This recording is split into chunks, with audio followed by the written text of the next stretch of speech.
Welcome to Python programming. This is module 3, list and tuple.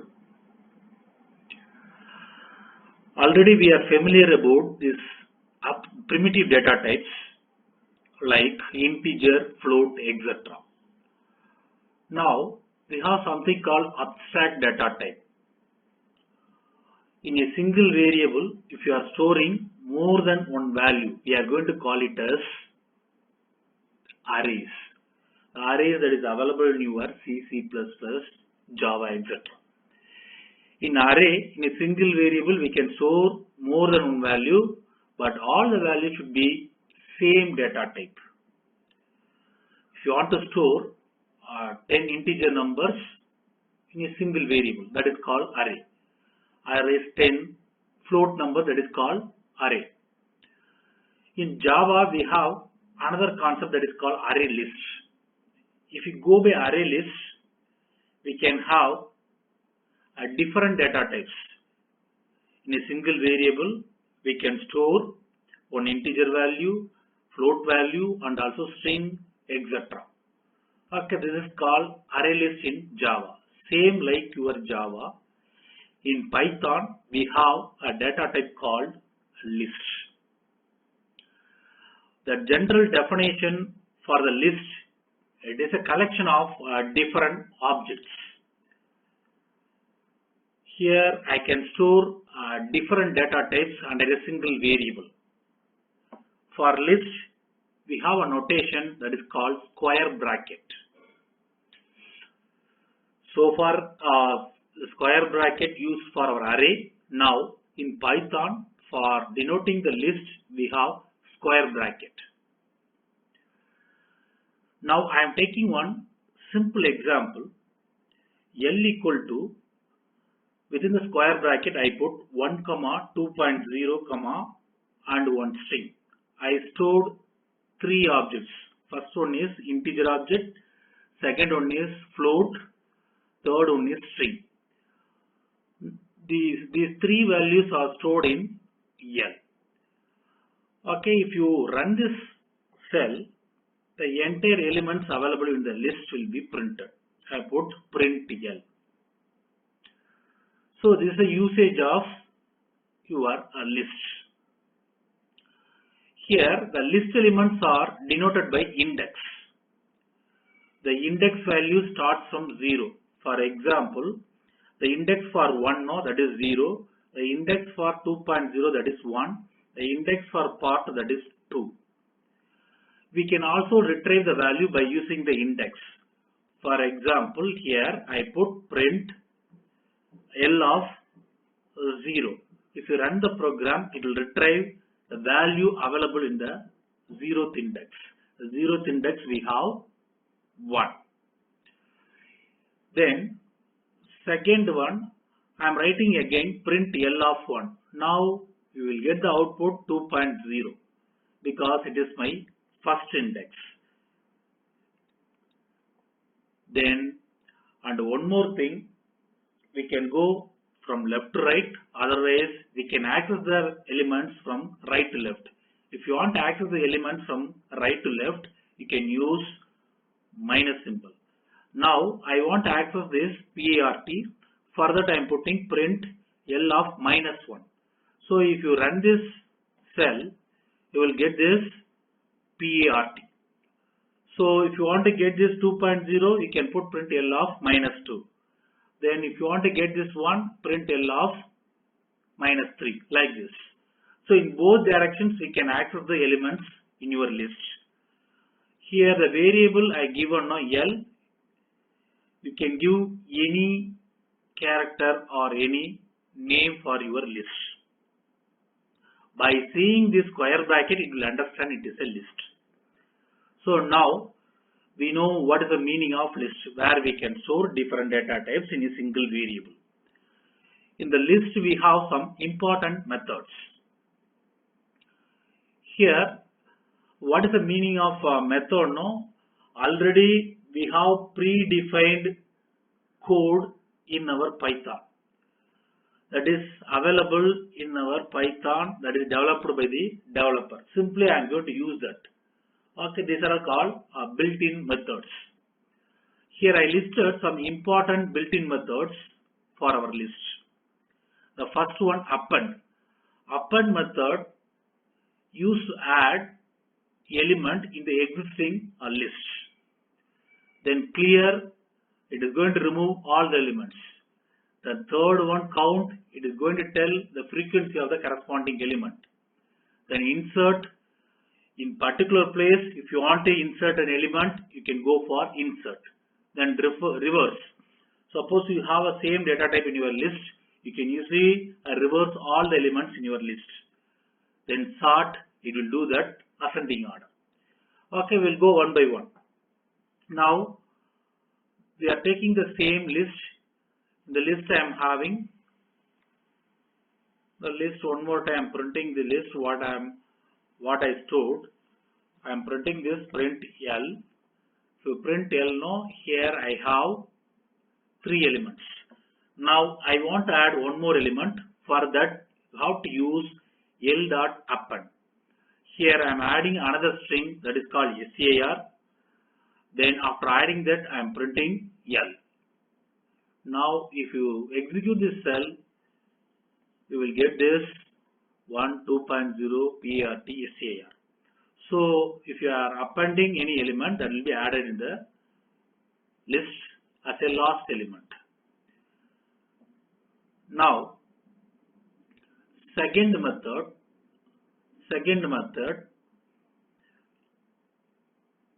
I am going for count. Here in the list I am having 1 2.0 PART SAR. Suppose I want to count the frequency of the corresponding element. Okay, at that time you have to use count. L.count of 2.0. The count is available, the 2.0 is available only once. So if you run the program, you will get like this. Now I want to check it out one more time. So in the list now, I am adding SAR one more time. So here I am getting this SAR twice. So in the count method, I want to count how many times the SAR is available. Now if you do this, you will get 2 because SAR frequency is 2. Then third method, insert. If you want to insert an element in the list at a particular index, for that we have a method called insert. L.insert, this is our index. In the second index, I am going to insert yes. Okay, now I am running the program. Okay, I inserted yes. So it is available second index 0, 1, 2. Okay, in the second place, second index, we inserted yes. Okay, now if you want to reverse the entire elements in your list, you can go for L.reverse. Okay, now if you reverse, the entire thing will be reversed. Suppose you have same kind of elements in your list. For example, I am declaring L1 equal to 1, 2, 56, 3, 6. Okay, now I am putting sort. If you do sort, it will do that ascending order. Okay, I am do that L1 dot sort. Okay, here L1 dot sort, it will print in ascending order.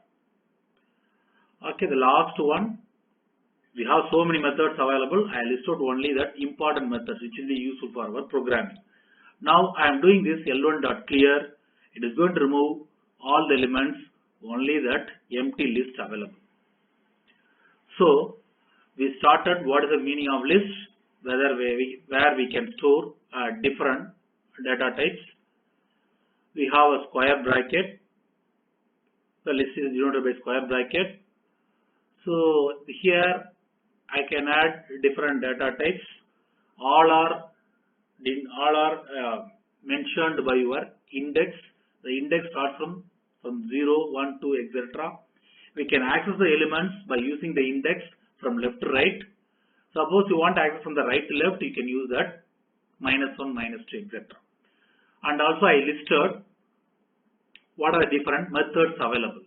Okay, append, insert, okay, count, then sort, clear. Okay, now we are going to write one simple program. Now, what the program we are going to write? Here, I am going to get n numbers in my list. I am going to add n numbers in my list. So far, directly we have entered values and print the list. Now, through your keyboard, I am going to enter the value. Okay, for that we are going to write one simple program. Okay, already we are familiar how to get the input. Now, I am getting one input, enter the number of input. Okay, here I am storing in n value. How many numbers you are going to get from your keyboard? Okay, for that I am asking n. So through that, for example, you are entering 3. Now I am going to add 3 numbers in my list. Here I mentioned L2 equal to empty list. In the L2 I am going to add 3 numbers. For that, what I am doing now, I am using one while loop. I equal to 0, yes, 0. N value, assume we entered 3, condition true, it will enter into while loop. Now I am getting that first value s equal to int of input. For example, I am entering 50. The 50 is available in your s. Now I am using my append method. What I said earlier, no? The append method I am using L2 dot append of s. The s I am having 50. So 50 is added to your L2. Now I am incrementing this I value. I equal to I plus 1. So I will become 1. 1 less than 3. Condition true. I am getting another value. For example, I am entering 60. Again the 60 will be added to L2. Okay, now I am increasing my I value, that is 2. Condition true. I am entering the third number. Okay, the third number is added to L2. Now I am incrementing my I value. I is 3. Condition failed. Condition failed, now it will come out of the loop. Now I am printing L2. If you print the L2, what are 3 numbers you have entered and everything is available in your list. Now I am running this program.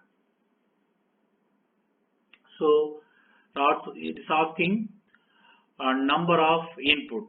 Okay, I am example. I am going to enter 3 inputs. So it is asking the first input. Okay, I am giving 50. Okay, then I am entering 79. Okay, then I am doing -1. Okay, here this is the way of adding the elements through the keyboard into a list. Now, by using the same thing, we can do one program. That is, I am going to find out the biggest among n numbers. Okay, for that, same logic. First, I need to get n numbers. Okay, here what I used in the previous program, same thing. Again, I am going to get some n numbers on empty list. Then I equal to 0. Then through that, I am going to add the elements one by one. Okay, instead of printing, I am going to find out the biggest among these 3 numbers. For that, again, I have to make I equal to 0. Then I am keeping that first element big equal to L2 of 0. L2 of 0, no, that is your 50. First I am keeping the 50 as my big. Okay, then while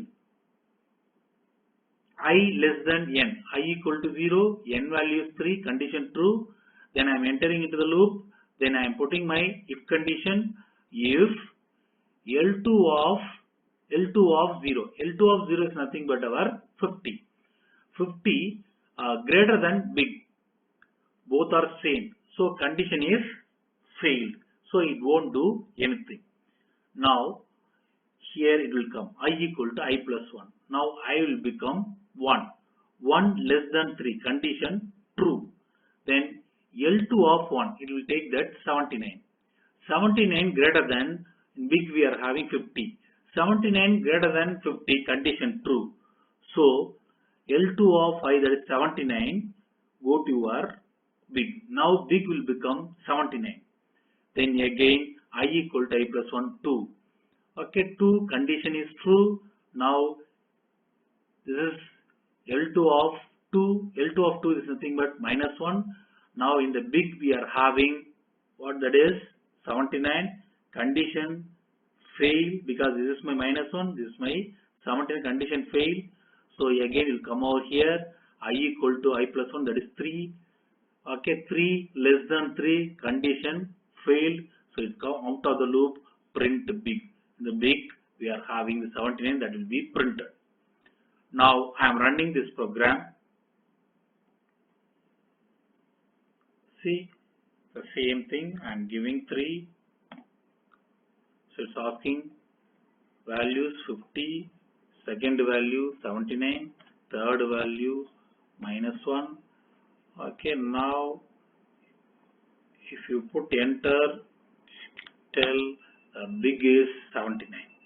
Suppose you need any sentence, as I said earlier, biggest is, okay, you can keep like this.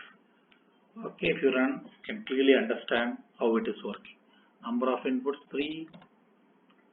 Okay, then I am entering -3, -4,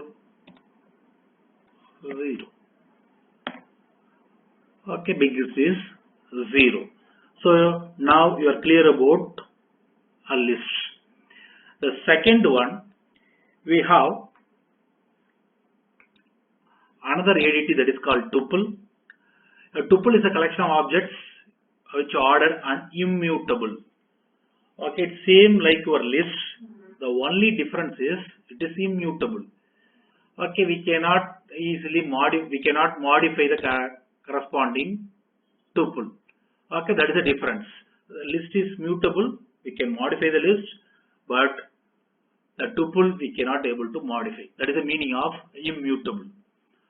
So here also the list that is denoted by your parenthesis. Your list is square bracket. Okay, it is mentioned by parenthesis. Inside the parenthesis, t equal to 1, 2, I put SAR. Same thing. Okay, if you print, we'll get like this. Here I am going to introduce 2 important methods. Okay, for example, I am taking t equal to 1, 2, 3. Okay, then print d dot count of 2. Count is appearing only once, so it will work perfectly. Now, second method, that is index. You want to get that index of 3, then print t dot index of 3. So 0, 1, 2. It will give the value 2. Okay, suppose you want access through the corresponding index like your list. Same kind of thing here also you can do t of 1. Okay, t of 1, that is nothing but 2. Okay, here I showed that in right to left, print of t of -1, it will go from right to left. Okay, this is a way of handling your tuple. So I recap what I said in this class list and tuple, that is in module 3. We have data types list and tuple to store different